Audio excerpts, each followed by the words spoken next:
विद्यार्थी मित्रांनो, आपण थोडक्यात काही महत्त्वाच्या संकल्पना इथे बघणार आहोत. तर आपल्या पहिल्या धड्यामध्ये सूक्ष्म अर्थशास्त्र म्हणजे वस्तूचा लहान भाग किंवा हिस्सा, किंवा सूक्ष्म अर्थशास्त्रात वैयक्तिक उपभोक्ता, उत्पादक पेढी, विशिष्ट वस्तूची किंमत, घटकाचा यासारख्या वैयक्तिक आर्थिक क्रियांचा अभ्यास केला जातो.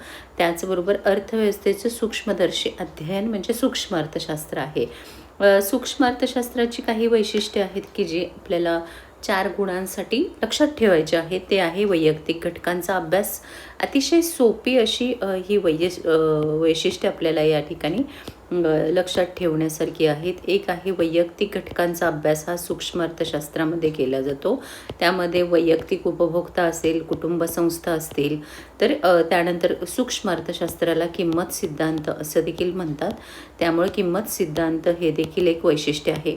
बऱ्याच वेळेला प्रश्नपत्रिकांमध्ये सुद्धा अशा प्रकारचे काही शब्द आलेले असतात. त्याचा उपयोग करून आपण इथे वैशिष्ट्य ही लिहू शकतो. जनरली हा 4 गुणांसाठीचा प्रश्न विचारला जातो. तर या प्रश्नामध्येच दिलेलं असतं आपल्याला की कोणतेही 4 आपल्याला इथे द्यायचे असतात. कोणतेही 4 वैशिष्ट्ये आपल्याला लिहायचे असतात. यामध्ये हा 4 गुणांचा प्रश्न आहे. त्यामुळे विशिष्ट गृहीतकांवर आधारित, विभाजन पद्धती, सीमांतत्वाचा वापर, या बाजार रचनांचं विश्लेषण, मर्यादित व्याप्ती ही सर्व वैशिष्ट्ये आपण लिहू शकता. त्यानंतर स्थूल अर्थशास्त्रामध्ये उत्पन्न व रोजगार सिद्धांत असं देखील स्थूल अर्थशास्त्राला म्हटलं जातं. आणि त्या व्याप्तीमध्ये त्याचबरोबर स्थूल अर्थशास्त्राची वैशिष्ट्ये काय आहेत की समग्र घटकांचा अभ्यास म्हणजे सूक्ष्म अर्थशास्त्राच्या अगदी विरुद्ध असं किंवा अपोजिट असं समग्र घटकांचा अभ्यास किंवा उत्पादन सिद्धांताचा अभ्यास, सर्वसाधारण समतोलाचं विश्लेषण असेल.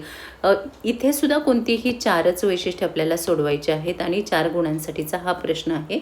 म्हणजे एकतर सूक्ष्म अर्थशास्त्राची वैशिष्ट्ये असतील किंवा स्थूल अर्थशास्त्राची वैशिष्ट्ये असतील. मग वृद्धीचं प्रारूप असेल, सर्वसाधारण किंमत पातळीचा अभ्यास असेल, तर या सगळ्या घटकांची आणि महत्त्व, अर्थव्यवस्थेची कार्यपद्धती समजण्यास, आर्थिक चढउतार, राष्ट्रीय उत्पन्न विकास यासारख्या गोष्टी, त्याचबरोबर फरक स्पष्ट करासुद्धा आपल्याला इथे महत्त्वाचं आहे की वैयक्तिक घटकांचा अभ्यास करतं, तर संपूर्ण अर्थव्यवस्थेतील एकूण वर्तनांचा अभ्यास करतं.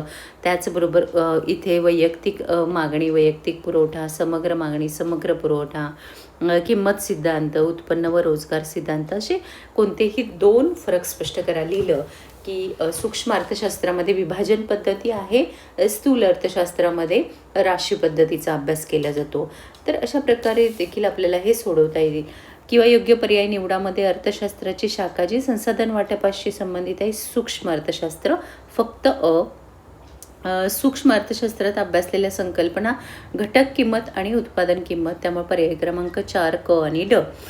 स्थूल अर्थशास्त्रीय विश्लेषणात वापरली जाणारी पद्धत आहे विभाजन पद्धत. फक्त क हे बरोबर आहे. त्याचबरोबर खालील संकल्पनांचा अभ्यास करतं संपूर्ण अर्थव्यवस्था बरोबर आहे, आर्थिक विकास आणि एकूण पुरवठा. त्यामुळे अ, ब, क, ड हे याचं बरोबर उत्तर आहे. या धड्यावरती 1 किंवा 2 हा रिकाम्या जागांसाठी प्रश्न हमखास विचारला जातो. त्यामुळे या स्वाध्यायामधले जे काही प्रश्न आहेत ते सर्वांनी काळजीपूर्वक लक्षात ठेवायचे आहे. सूक्ष्म अर्थशास्त्र विभाजन पद्धत आहे, तर स्थूल अर्थशास्त्र या ठिकाणी राशी पद्धतीचा अभ्यास केला जातो. सूक्ष्म अर्थशास्त्र झाड आहे, तर स्थूल अर्थशास्त्र ऑफकोर्स या ठिकाणी काय येणार आहे तर जंगलाचा अभ्यास करतं. स्थूल अर्थशास्त्र उत्पन्न व रोजगार सिद्धांत आहे, तर सूक्ष्म अर्थशास्त्र हे किंमत सिद्धांत म्हणून ओळखलं जातं. मॅक्रोज म्हणजे स्थूल अर्थशास्त्र आहे, तर मायक्रोज म्हणजे सूक्ष्म अर्थशास्त्र आहे. सर्वसाधारण समतोल हा स्थूल अर्थशास्त्रामध्ये आहे, तर आंशिक समतोल हा या ठिकाणी सूक्ष्म अर्थशास्त्रामध्ये आंशिक समतोल येतो. त्यामुळे या धड्यावरचे जेवढे ऑब्जेक्टिव्ह आहेत, 1-2 ऑब्जेक्टिव्ह आपल्याला परीक्षेत विचारले जातात. व गौरीने विशिष्ट उद्योगातील वैयक्तिक, तर वैयक्तिक घटकांचा अभ्यास इथे येऊ शकेल की सूक्ष्म अर्थशास्त्र किंवा वैयक्तिक घटकांचा अभ्यास असं देखील इथे आर्थिक संकल्पना आहे. अर्थशास्त्राच्या पेपरमध्ये बहुतांशी भाग ऑब्जेक्टिव्ह विचारलं जातं. त्यामुळे इथे मुक्त अर्थव्यवस्था आहे की कसं अर्थव्यवस्थेचं रमेशनं उत्पादनविषयक सर्व निर्णय स्वतः घेण्याचं ठरवलं काय आणि कसं उत्पादन करायचं, तर हे मुक्त अर्थव्यवस्थेचं उदाहरण आहे. शबानाने कारखान्यातील कामगारांना वेतन आणि बँकेच्या कर्जावरील व्याज दिलं. म्हणजे हे काय दिलेलं आहे तर उत्पादन घटकांना मोबदले दिलेलं आहे. उत्पादन घटकांचे मोबदले आहेत, हे इथे संकल्पना येते.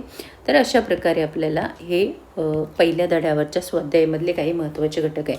त्याचबरोबर फरक स्पष्ट करामध्ये सूक्ष्म अर्थशास्त्राची व्याप्ती मर्यादित आहे तर असहमत आहोत, कारण सूक्ष्म अर्थशास्त्राची व्याप्ती ही मर्यादित आहे, अमर्याद नाही. स्थूल अर्थशास्त्रात वैयक्तिक वर्तनाचा अभ्यास केला जातो. आपण असहमत आहोत, कारण स्थूल अर्थशास्त्र हे संपूर्ण अर्थव्यवस्थेचा अभ्यास करतं. स्थूल अर्थशास्त्र हे सूक्ष्म अर्थशास्त्रापेक्षा वेगळे आहेत, तर आपण या ठिकाणी सहमत आहोत. सूक्ष्म अर्थशास्त्रात विभाजन पद्धतीचा वापर केला जातो, सहमत आहोत. सूक्ष्म अर्थशास्त्र हे उत्पन्न सिद्धांत म्हणून ओळखलं जातं, आपण इथे असहमत आहोत, कारण किंमत सिद्धांत म्हणून ओळखलं जातो. तर हे पहिल्या धड्यातले काही आपण महत्त्वाच्या संकल्पना बघितलेल्या आहेत. आपण परवाच एक व्हिडिओ बनवलेला होता की ज्याच्यामध्ये उपयोगितेविषयी, उपयोगितेची 4 वैशिष्ट्य आणि उपयोगितेचे प्रकार याविषयी बोललेला आहोत आणि तो व्हिडिओ तुम्ही नक्कीच बघितलेला असेल. तर या धड्यामध्ये आपण एक महत्त्वाचा आणखीन एक धडा बघणार आहोत इथे. तर तो धडा आहे, आता या ठिकाणी एक महत्त्वाचं आणखीन आहे की सिद्धांताचं मागणीचा सिद्धांत. हा मागणीचा सिद्धांत आहे, अतिशय सोपा आहे लक्षात ठेवण्यासाठी. वस्तूची किंमत वाढली असता मागणी घटते, वस्तूची किंमत कमी झाली असता मागणी वाढते. म्हणजे या ठिकाणी 2 शब्द आपल्याला महत्त्वाचे आहेत, किंमत आणि दुसरा शब्द आहे मागणी.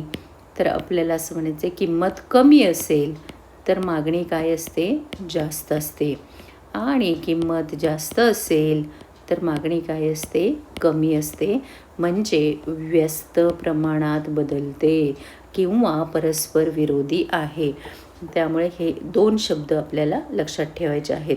आणि मग इथे दिलेलं आहे की हा तक्ता की 50 रुपये किंमत ही जास्त किंमत आहे आणि या ठिकाणी मागणी काय आहे, कमी आहे. आणि या उलट इथे किंमत काय आहे, कमी आहे आणि मागणी काय आहे, जास्त आहे. आणि मागणी वक्र हा नेहमी खाली जाणारा असतो. त्यामुळे हे देखील महत्त्वाचं आहे, कारण बऱ्याच वेळेला हे परीक्षेला विचारलं जातं. मागणी वक्र हा डावीकडून उजवीकडे खालच्या दिशेने जाणारा असतो. तर मागणी वक्राचे अपवाद काय आहे, तर गिफेनचा विरोधाभास आहे, प्रतिष्ठेच्या वस्तू आहेत, भविष्यकालीन किमतीचा अंदाज आहे, किमतीचा आभास, अज्ञान आणि सवयीच्या वस्तू यासारखे हे अपवाद आहेत. ॲक्च्युली या सर्वांवरती आपण व्हिडिओ बनवलेले आहेत आणि चॅनलच्या प्लेलिस्टमध्ये जाऊन तुम्ही त्याविषयी डिटेल माहिती घेऊ शकता. आपण इथे फक्त रिव्हिजन करतोय की काय अभ्यासलं पाहिजे किंवा काय लक्षात ठेवलं पाहिजे, कोणता घटक महत्त्वाचा आहे, त्या दृष्टीनं आपण फक्त इथे काही महत्त्वाचे घटक बघणार आहोत. जसं आपण मागणीचा नियम बघितला तसाच आपण एक पुरवठ्याचा नियम बघणार आहोत. तो देखील अतिशय सोपा असा नियम आहे की ज्या प्रश्नाचं उत्तरसुद्धा म्हणजे पुरवठ्याच्या नियमावर आपल्याला एखादा दुसरा प्रश्न विचारला तरी आपल्याला तो लिहिता आला पाहिजे, कारण पुरवठ्याचा नियमसुद्धा तितकाच सोपा नियम आहे. तर पुरवठ्याच्या नियमामध्ये आपल्याला इथे पुरवठ्याचा नियम आहे की अल्फ्रेड मार्शल यांनी पुरवठा हा सुद्धा एक मूलभूत नियम आहे आणि अर्थशास्त्राची मूलतत्वे या पुस्तकामध्ये मांडलेलं आहे. किंमत आणि पुरवठा यातला परस्पर संबंध स्पष्ट केला आहे. आता इथे पुन्हा काय आहे की 2 शब्द आहेत, एक आहे किंमत आणि दुसरा शब्द आहे पुरवठा. आता या ठिकाणी महत्त्वाचा घटक कोण आहे, तर या ठिकाणी महत्त्वाचा घटक आहे उत्पादक. आणि उत्पादकाला किंमत जास्त असेल तर पुरवठासुद्धा जास्त असतो आणि किंमत कमी असेल तर पुरवठासुद्धा कमी असतो. म्हणजेच वस्तूच्या अधिक किमतीला जादा नगसंख्येचा पुरवठा केला जातो आणि वस्तूच्या कमी किमतीला कमी नगसंख्येचा पुरवठा केला जातो. एवढा अतिशय सोपा असा हा पुरवठ्याचा नियम आहे. नगसंख्या व किंमत यात समसंबंध असतो. त्यामुळे इथे SX बरोबर F इन कंसात PX दिलेला आहे. स्थिर उत्पादन खर्च, गृहीतके आहेत ही पुरवठ्याची, स्थिर उत्पादन तंत्र, हवामानाच्या स्थितीत बदल नाही आणि हे पुरवठ्याचं उदाहरण आहे. इथे किंमत आपल्याला कमी दिसते, पुरवठासुद्धा इथे कमी आहे आणि किंमत जास्त आहे तर पुरवठासुद्धा इथे काय आहे, जास्त आहे. आणि पुरवठ्या नियमाचे अपवाद हा पहिला काय आहे, तर श्रमाचा पुरवठा हा अपवाद आहे.